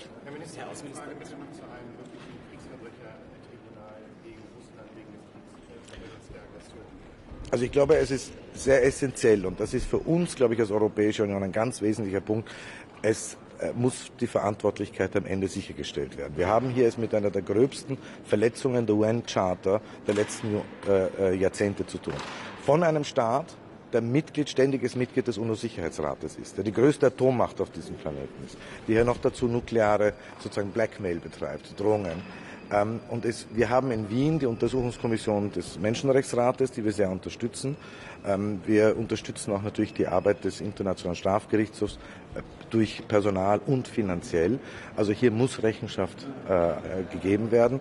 Ob ein eigenes Sondertribunal sozusagen die Lösung ist, ich bin offen, nur es ist eine Frage auch der Zeit. Also es muss das Personal, die Finanzierung, die Räumlichkeiten und so weiter alles sichergestellt werden. Und mir ist schon wichtig, dass wir nicht die bestehenden gerichtlichen Instanzen, die wir haben, wie den Internationalen Strafgerichtshof, wie den Internationalen Gerichtshof, irgendwie sozusagen mit einem Fragezeichen versehen. Ja, offen.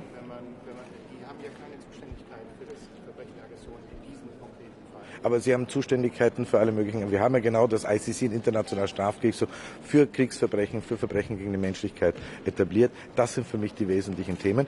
Ich stehe offen gegenüber der Idee eines Sondertribunals, nur sozusagen, wie man auf Englisch sagt, time is of the essence. Es nützt uns wenig, wenn das bis 2025, 2026 braucht, bis es steht. Danke. Noch eine Frage zu Deutschland. Ja? Ihre deutsche Kollegin hat sich gerade beim Deutschland wieder etwas Zurückhaltung gezeigt, was die Genehmigungen für Panzerlieferungen aus anderen Mitgliedstaaten betrifft. Haben Sie eine Erklärung zur Zurückhaltung? Nein, wie ich gesagt habe, eigentlich es steht Österreich nicht zu, hier Zurufe zu machen. Wir sind selber ein Land, das ein neutraler Staat ist, selber kein Kriegsmaterial liefert. Wir verfolgen diese Debatte natürlich sehr aufmerksam in anderen Staaten und wissen auch, wie schwierig sie ist für unsere Partner, notabene in Deutschland. Ich glaube, da braucht es keinen Zuruf von Österreich. Aber wir müssen wissen, dass dieser Krieg sich noch eine Länge ziehen wird. Wir werden vermutlich das ganze Jahr 2023 noch einen Krieg in der Ukraine sehen. Und es braucht unsere Unterstützung. Aber wie gesagt, das muss jeder Staat für sich selber entscheiden, was er hier liefern kann und will. Danke. Noch einmal, wie gesagt, es braucht keinen Zuruf von anderen Seiten. Ich glaube, die Debatte ist schwierig genug und wir leisten enorm. Wir dürfen auch etwas nicht machen in dieser Debatte. Dass wir immer uns fokussieren auf den einen Punkt, der noch in der Debatte ist und übersehen, was alles eigentlich schon geliefert wurde. Ja, der Widerstandswille der Ukraine ist beeindruckend, aber auch der Unterstützungswille Europas und auch Deutschland ist beeindruckend. Danke.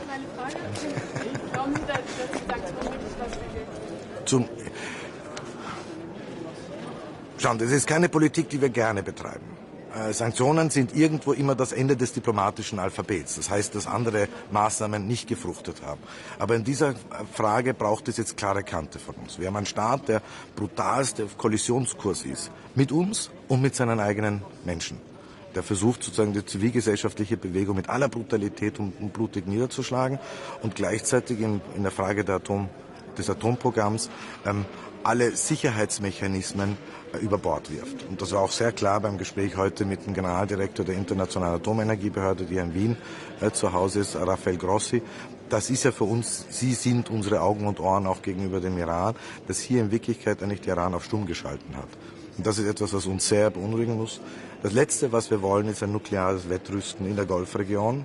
Und das Letzte, was wir wollen, ist ein Iran, der offenbar mit fast schon Lichtgeschwindigkeit in die falsche Richtung sich bewegt, sei es jetzt bei Drohnenlieferungen und Kriegsmateriallieferungen an Russland, sei es bei der Niederschlagung der eigenen Bevölkerung. Und da sind nun einmal Sanktionen notwendig. Und es ist das 4. Mal in Reihe, dass wir solche Sanktionen erlassen. Ich glaube, wir können auch noch weitergehen und werden vielleicht auch vermutlich weitergehen müssen. Ist man als Diplomat und als Außenminister über so eine Entwicklung zufrieden oder glücklich? Na, sowieso nicht. Weil in Wirklichkeit hatten wir doch die Hoffnung, dass wir den Iran Schritt für Schritt über die Wiener Atomverhandlungen wieder zurück an den Tisch der internationalen Gemeinschaft führen. Nur das Regime hat eine andere Entscheidung getroffen. Danke.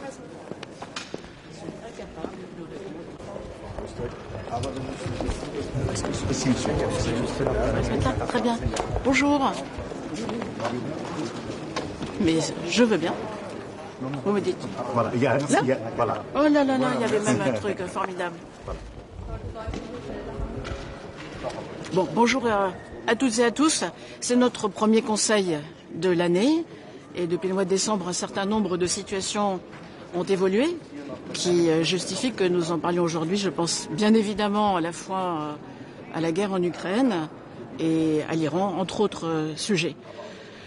La Russie poursuit sa guerre en Ukraine avec son lot d'exactions et de crimes.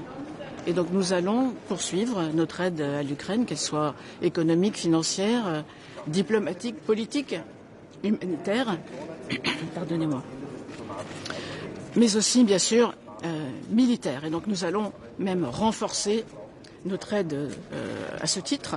La France, vous le savez, a livré les matériels de défense antiaérienne qu'elle devait donner à l'Ukraine, c'est fait.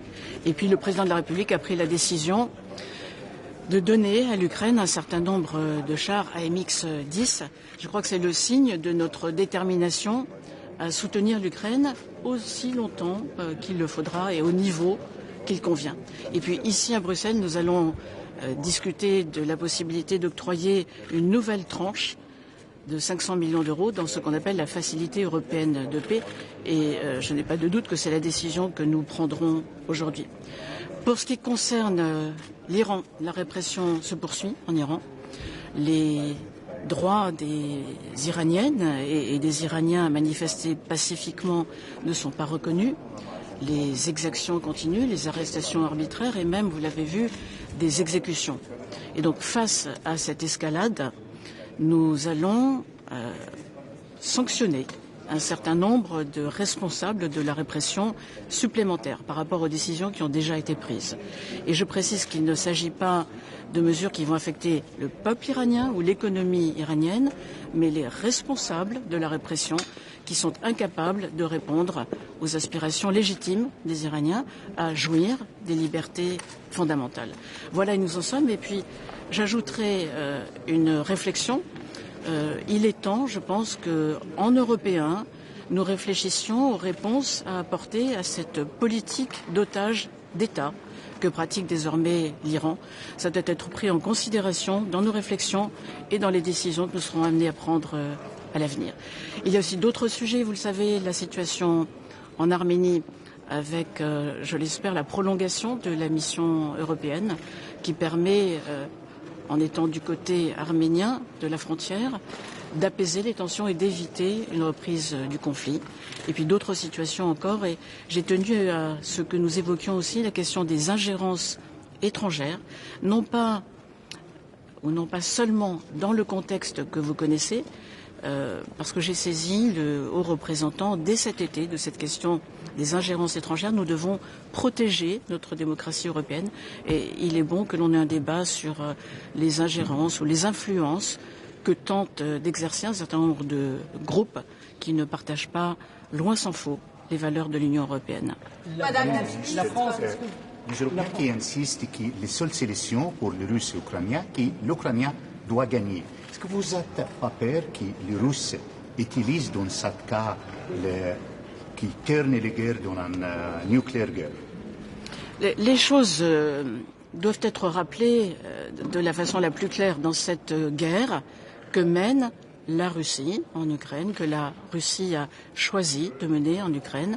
Il y a un agresseur et un agressé. L'agresseur, c'est la Russie. L'agressé, c'est l'Ukraine. Et l'Ukraine a le droit de se défendre selon la charte des Nations Unies, évidemment. Et nous devons l'aider à ce titre, et aussi parce que c'est notre intérêt. Donc nous aidons l'Ukraine à assurer ses droits souverains, à recouvrer sa souveraineté, son indépendance, l'intégrité de son territoire. Et donc ne confondons pas les choses et ne les confondez pas, s'il vous plaît. La situation est hélas aussi claire que ce que je viens de rappeler. Il y a un agresseur et un agressé. Qu'est-ce que vous dites maintenant? Il y a beaucoup d'activités de Daesh, d'Irak, du Kurdistan. Qu'est-ce que vous faites? Est-ce que vous faites quelque chose là-bas? Merci. Eh bien, nous maintenons un dialogue avec les autorités iraniennes. Et j'ai... Pardon? Est-ce que about Daesh, there were so many Daesh. Pardon, monsieur, je pensais que vous parliez des otages. Non, c'est Daesh. Oui. Oui. Nous faisons partie de la coalition anti-Daesh qui maintient ces activités parce qu'il est nécessaire de les maintenir. La lutte contre Daesh n'est pas terminée. Madame la ministre, est-ce que vous avez déjà fait une demande auprès de l'Allemagne pour l'export des chars et des tanks Léopard 2? Nous sortons d'un sommet franco-allemand, du Conseil des ministres franco-allemands, suivi d'un Conseil de défense.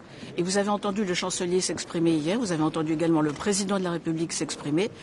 Pour ce qui nous concerne, toutes les options sont ouvertes, après une décision qui a consisté d'ores et déjà à proposer un certain nombre de chars légers du côté français, mais la suite se fera en concertation entre alliés, en examinant collectivement quels sont les besoins, quelles sont les réponses à apporter. Le chancelier s'est exprimé pour ce qui concerne l'Allemagne. Tell us in English what you're going to do about Iran and what is your position vis-à-vis Iran's Revolutionary Guard's designation as a terrorist. These are two separate questions. On Iran, I just spoke and say that we do condemn the repression and do ask for the civil liberties to be respected as they should. May I recall that Iran did sign the UN Pact on human rights and civil rights. Now, regarding the RCG, may I recall you that they are already, as a group, under sanction since 2010 because of their participation to proliferation activities on massive destruction arms. Now, we are considering, but this is not a decision to be made today, we're considering to sanction them under another regime. We're looking closely at it, and nothing is ruled out. And you support that? Minister, Jess Clark from BBC News. It's not on the agenda today, but it's something you know a lot about, EU-UK relations. We're approaching the second anniversary of Brexit. What do you hope EU-UK relations might look like going forward? Obviously, there have been some pretty tense times recently. I do respect Brexit, and we all do respect the result of a referendum, but I'm not sure I'm going to celebrate that anniversary. In any event, we have good relations with the British government, and as you know, there will be a Franco-British summit coming soon, early March, and then hopefully a concretization of the visit of King Charles III announced to France, and we're really privileged and happy to see both of them. But do you think a trading relationship could become closer over time, and what would that look like? That is not up to us to decide. The UK decided to split from the EU and split from its major market. So this is to be considered by the UK first and foremost. Thank you. Ministre, votre collègue luxembourgeois a dit qu'il faut au moins 300 chars pour l'Ukraine pour être efficace. Combien de chars est-ce que la France serait prête à livrer en Ukraine? Écoutez, vraiment sur ce sujet, je crois qu'il serait très important, si l'on veut aider l'Ukraine comme il le faut, de ne pas parler uniquement de cette question des chars. Aujourd'hui, les besoins de l'Ukraine, ce sont essentiellement, et nous sommes en dialogue constant avec eux sur ce point, ce sont essentiellement des besoins en matière de défense antiaérienne, de munitions, de maintenance aussi du matériel que nous avons livré les uns et les autres. Et donc nous devons aider l'Ukraine dans cet effort maintenant et réfléchir, comme nous le faisons, pour l'avenir, à d'autres besoins qui pourraient être exprimés. Mais il serait important de se concentrer sur les besoins du terrain. C'est ce que nous faisons jour après jour avec les Ukrainiens. Et donc n'anticipez pas trop vite et ne vous écartez pas de la réalité des besoins de l'Ukraine aujourd'hui. Le président Zelensky a exprimé lui-même que ça faisait partie des besoins immédiats d'avoir des chars. Les besoins les plus pressants, tels que les autorités ukrainiennes avec lesquelles nous sommes en contact constant, nous les présentent, c'est d'abord des besoins de munitions, de défense antiaérienne, de véhicules de l'avant blindés qui ont été donnés, de protection, de munitions et de maintenance du matériel qui, du fait de la guerre, a un taux d'usure qui est particulièrement important, comme c'est normal. Donc voilà la priorité du moment et nous les aidons dans tous ces volets. Une dernière question, et je crois qu'il faut que j'y aille. Merci. Est-ce que vous supportez le propos d'un tribunal hybride pour le crime d'agression en ce qui concerne la Russie? Nous faisons partie du groupe de pays qui y réfléchit, sachant qu'il ne saurait y avoir d'impunité pour les crimes de guerre et peut-être les crimes contre l'humanité qui sont commis par la Russie en Ukraine, qu'au sommet de l'ordre international existant dans ces matières se situe la Cour pénale internationale, que nous aidons concrètement, politiquement, financièrement, en tout cas nous aidons l'Ukraine concrètement, financièrement, en donnant des laboratoires ADN, en ayant envoyé des équipes, en étant aux côtés des juridictions ukrainiennes.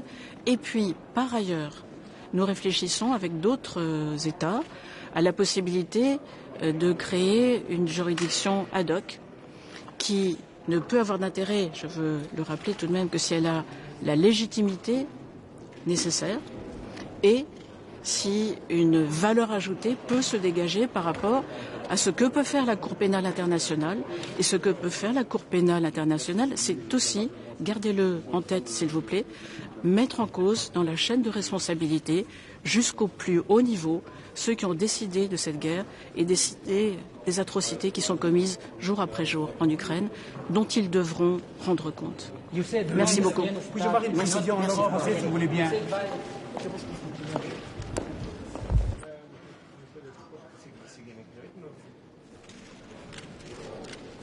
Bonjour. Bonjour, ministre. Goedemorgen, ik ben hier blij vandaag aanwezig te zijn. Het is een belangrijke buitenlandse raad voor de 27 Europese lidstaten en bijzonder voor België. We zullen spreken over onze steun aan Oekraïne en ook de situatie in Iran met onze landgenoten in de Iraanse gevangenis. Donc nous allons parler de deux points très importants pour nous, l'Ukraine et la situation en Iran. Tout d'abord l'Ukraine, eh bien, il s'agit avant tout de rappeler notre soutien inconditionnel, ferme à l'Ukraine, notre soutien militaire. Il sera question de l'adoption d'une nouvelle tranche de 500 millions d'euros via les facilités européennes pour la paix.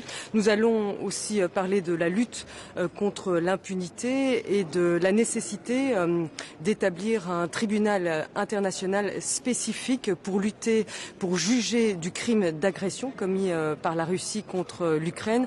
Et à ce sujet, la Belgique insistera sur la nécessité d'avoir un mandat du secrétaire général de l'ONU via une résolution adoptée par l'Assemblée générale de l'ONU, et ce pour asseoir la légitimité internationale de ce tribunal spécial. Ensuite, nous parlerons aussi de la proposition du président Zelensky, son plan de paix en 10 points, dont le premier est d'ailleurs d'assurer la sécurité nucléaire de l'Ukraine. Nous venons d'ailleurs d'avoir un déjeuner informel avec le directeur de l'AIEA, Raphaël Grossi, qui nous a parlé de la situation à Zaporijjia et de la nécessité d'assurer cette sécurité afin d'éviter une catastrophe.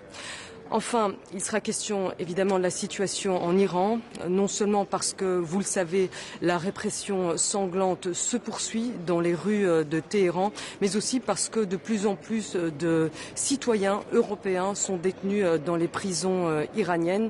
Nous serons ouverts à des propositions, de nouvelles propositions restrictives à l'encontre de l'Iran, et nous pensons qu'il est important aujourd'hui, avec les 27, de réfléchir un message ferme et clair que nous pourrons envoyer aux autorités iraniennes. Cette situation est totalement inacceptable. Nous devons obtenir la libération de nos concitoyens injustement retenus dans les prisons iraniennes.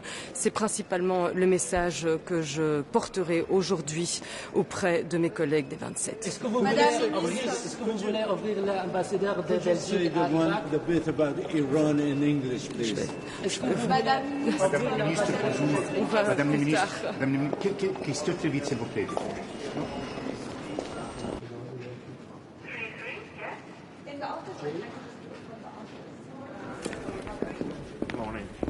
¿Qué tal? Buenos días. El Consejo de Asuntos Exteriores de hoy es especialmente denso y con temas muy relevantes en estos momentos para España y para Europa.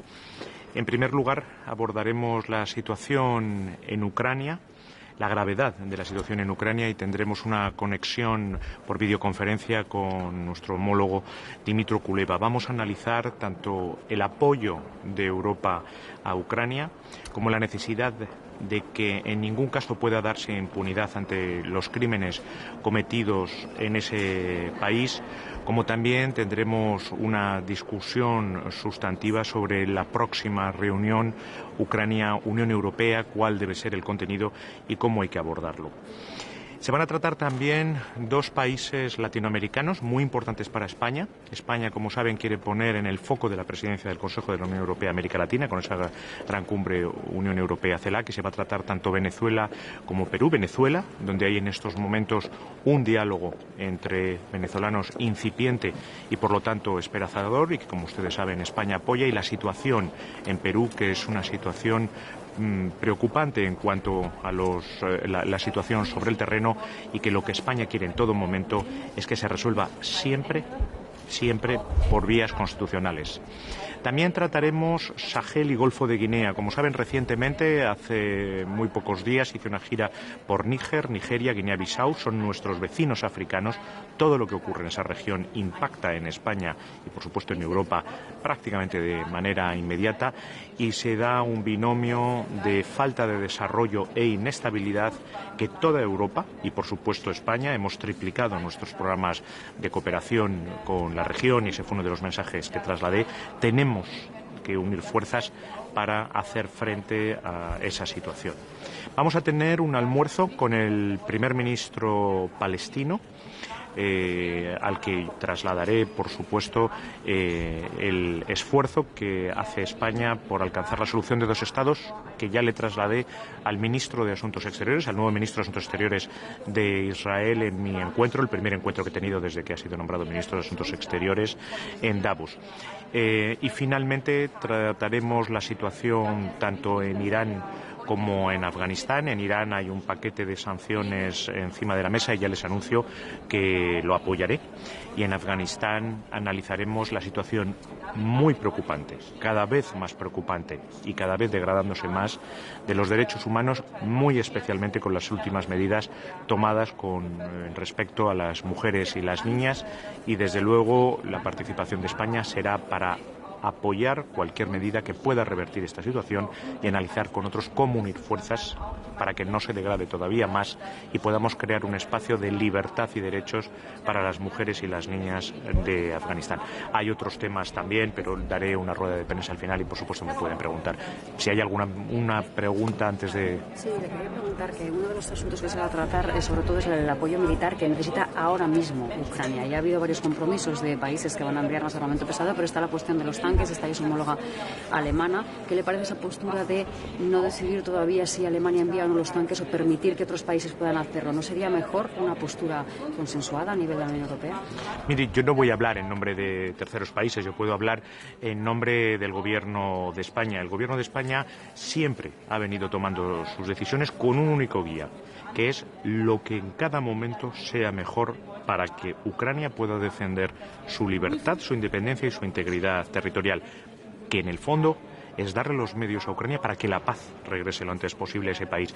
Y evidentemente la unidad de todos los europeos, lo he dicho siempre, lo he mantenido y lo mantendré siempre, y va a ser uno de los objetivos de nuestra presidencia de la Unión Europea. Es un valor y es la mejor herramienta que tenemos para hacer frente a este enorme desafío que nos plantea la guerra de agresión de Vladimir Putin. Por lo tanto, España va a intentar que se mantenga esa unidad y que tomemos las medidas que necesite Ucrania en estos momentos para hacer frente al gran desafío que tiene. En el debate sobre Ucrania, un segundito, perdón, solo ¿qué necesita Ucrania en este momento? ¿Qué es lo que necesita? Permítame que me exprese antes delante de mis colegas, antes que hacerlo públicamente en las cámaras de televisión. Al final del encuentro daré cuenta de lo trasladado. En el debate sobre Venezuela, ¿va a defender usted la necesidad de que se reviertan algunas de las sanciones, dado el cambio de la política en la región con gobiernos en Colombia y en Brasil?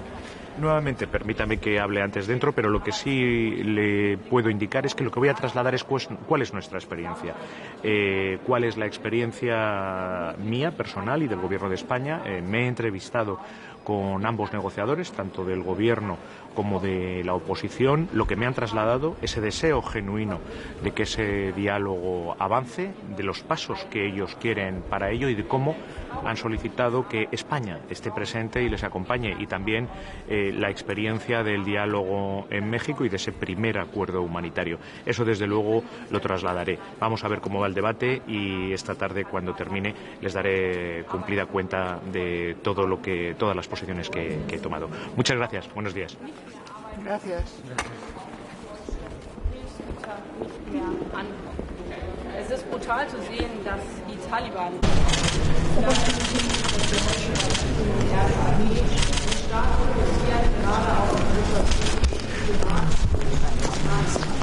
Dobré Dobré ráno. Dobrý den. Takže nejprve české otázky, pane ministře, je připravený. Pane ministře, můžete nám rovnou asi komentovat včerejší výrok Andreje Babiše, který zpochybnil článek 5, respektive dodržení článku 5 ze strany České republiky. Jestli už jste měl nějaké reakce od kolegu, nebo a jestli vy budete něco aktivně sám dělat, třeba ujistit o naší podpoře a podobně. Andrej Babiš se během volební kampaně radikalizuje. Bohužel i tyto výroky naplňují má slova, která jsem pronesl během úterního jednání v Poslanecké sněmovně, kde jsem mluvil o tom, že Andrej Babiš je nedůstojný proruský chaotik, nikoliv diplomat. Česká republika dostojí všem svým spojeneckým závazkům, dostojí článku 5. My díky členství Severoatlantické alianci jsme součástí nejsilnějšího vojenského bloku na světě. Po našem boku stojí ty nejsilnější a nejlépe připravené země. Je také na nás, abychom byli připraveni a silní, abychom vybudovali armádu tak, jak je potřeba k obraně České republiky, ale také našich spojenců a partnerů. A díky členství na to máme nejvyšší míru bezpečnosti, kterou kdy české země vlastně za svoji historii požívaly, a jakékoliv zpochybňování považuji za velice špatné a ten výrok tvrdě odsuzuje. Už vás kontaktovali kolegové z Polska nebo z Pobaltí, že by s vámi o tom chtěli mluvit? Já jsem se krátce pozdravil s ministry ráno před snídaní s generálním ředitelem MAE, nicméně tohle jsme neřešili. Já si uvědomuji, že partneři to vnímají jako součást předvolební kampaně a jsou to citlivosti k tomu přistupují. Pane ministře, ještě k tomu jednání dnešní rady ohledně pomoci Ukrajině, je tam plán schválit 7. tranši na vojenskou pomoc z mírového nástroje.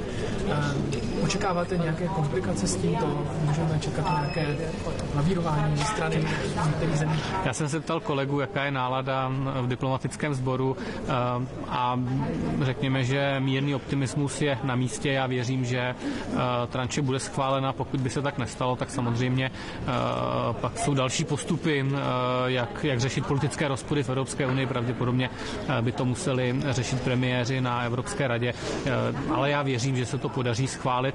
Je to poslední tranše v těch finančních prostředků, které v tom mírovém nástroji jsou.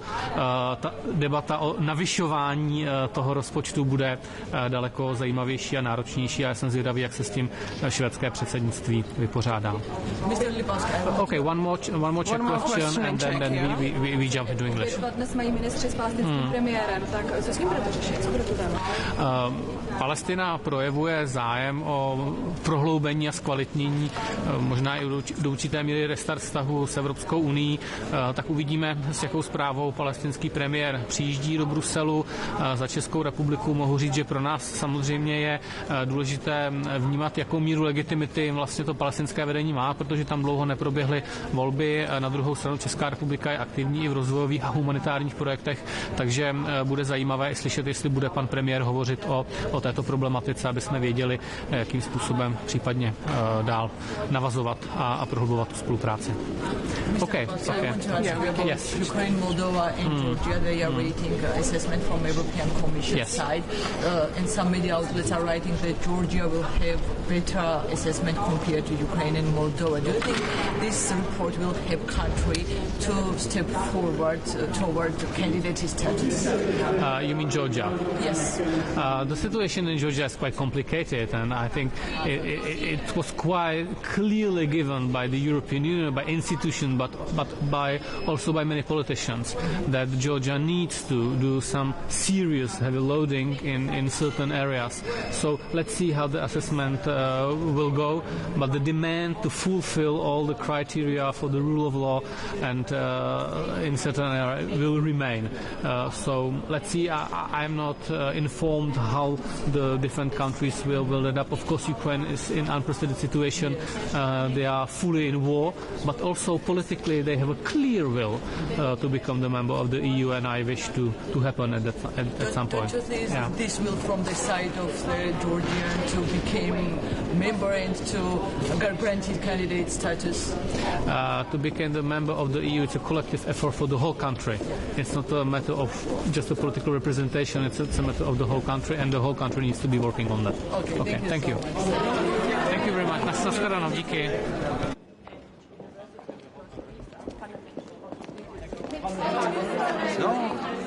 Today we are going to talk about many things, but I would like to put forward first Ukraine. On Ukraine, we will be discussing again the need to support Ukraine and show our very clear commitment to Ukraine, including, the path for Ukraine to a closer relationship with the European Union. We will also, of course, be discussing the European Peace Facility, and I would like to also emphasize that we, of course, stand behind the support to the Ukrainian armed forces. I also very much look forward to hear what the Foreign Minister of Ukraine, Mr. Dmytro Kuleba, is going to say. And we will also be discussing, of course, sanctions when it comes to Ukraine in relation to Russia's unprovoked and illegal aggression against the country.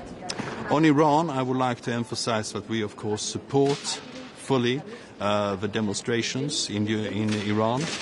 We believe that peaceful demonstrations have a right to perform.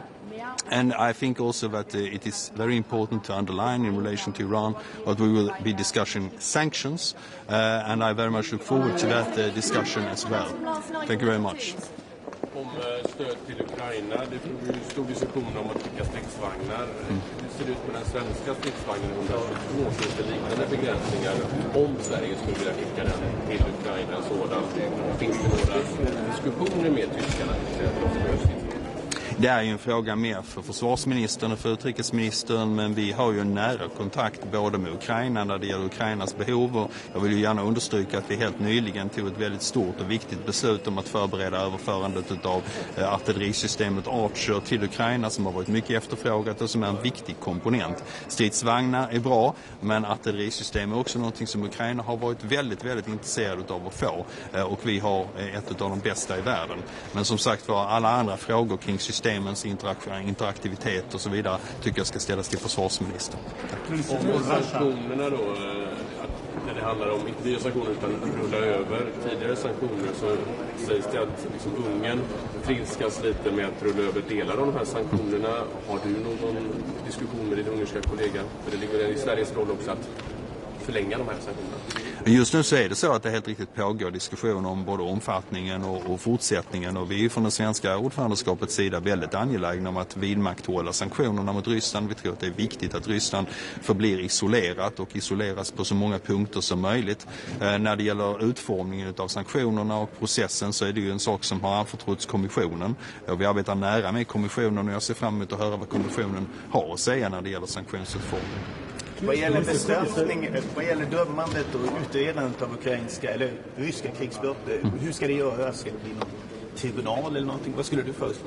Det pågår ju många diskussioner i det här avseendet, dels inom ramen för de vanliga etablerade systemen med till exempel den internationella krigsförbrytartribunalen som ju redan är en stående institution, och det har också diskuterats från vissa medlemsstater behovet av en ad hoc-tribunal som skulle kunna komplettera de här systemen. Detta är en intressant juridisk fråga där man kan vrida och vända på det. Vi har från ordförandeskapets sida varit noga med att punktera att etablerandet av nya ramar får inte då göras på ett sådant sätt att man alltså hamnar i konflikt med de redan existerande systemen, utan det här handlar om att hitta en balans. Men naturligtvis, de förbrytelser som har begåtts i Ukraina är mycket, mycket allvarliga, och alla brott som har begåtts av den ryska aggressorn måste naturligtvis bli lagförda i sinom tid. Så att tänka igenom de här systemen redan nu innan krigsslutet är en viktig fråga. Is this simply a freedom of expression, or did you just allow someone to commit a hate crime?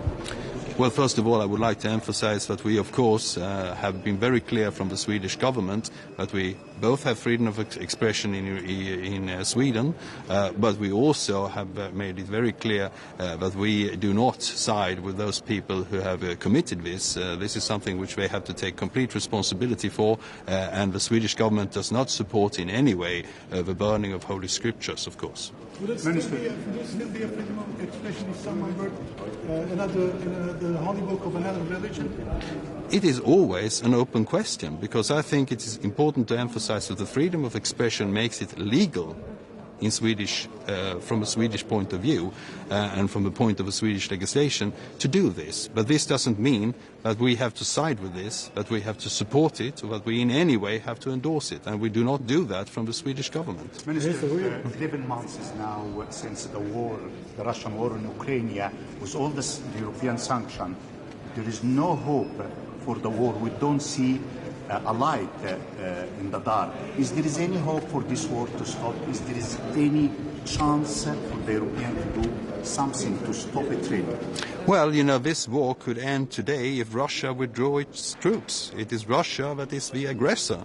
It is Russia that has invaded Ukraine, and not the other way around.